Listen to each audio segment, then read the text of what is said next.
आज भगवती जगदम्बा दुर्गा के चौथे स्वरूप कुष्मांडा के रूप में पूजा की जाती है। विधि विधान से पूजा करने पर भक्तों को कम समय में ही कृपा का सूक्ष्म भाव अनुभव होने लगता है।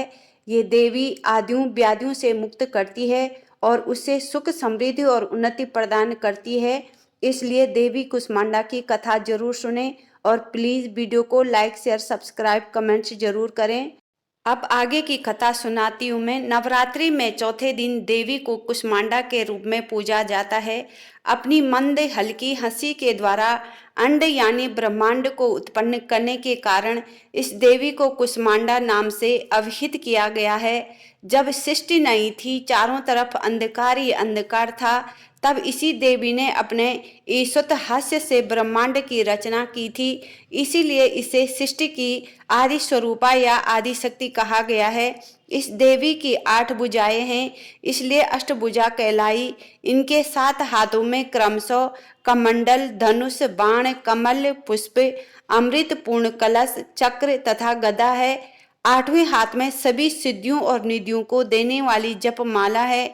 इसी देवी का वाहन सिंह ने कुम्हड़े की बलि प्रिय है। संस्कृत में कुम्हड़े को कुष्मांड कहते हैं, इसलिए इस देवी को कुष्मांडा कहते हैं। इस देवी का वास सूर्य मंडल के भीतर लोक में है। सूर्य लोक में रहने की शक्ति क्षमता केवल इन्हीं में है, इसलिए इनके शरीर की कांति और प्रवाह सूर्य की भांति ही दीप्यमान है। इनके ही तेज से 10 दिशाएं आलोकित हैं। ब्रह्मांड की सभी वस्तुओं और प्राणियों में इन्हीं का तेज व्याप्त है। अचंचल और पवित्र मन से नवरात्रि के चौथे दिन इस देवी की पूजा आराधना करना चाहिए। इससे भक्तों के रोगों और शोकों का नाश होता है तथा इसे आयु, यश, बल और आरोग्य प्राप्त होता है। ये देवी अत्यल्प सेवा और भक्ति से ही प्रसन्न होकर आशीर्वाद देती है। सच्चे मन से पूजा करने वाले को सुगमता से परम पद प्राप्त होता है।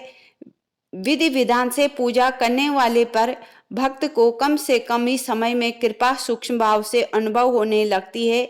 ये देवी आदि व्याधियों से मुक्त करती है और इससे सुख समृद्धि और उन्नति प्रदान होती है।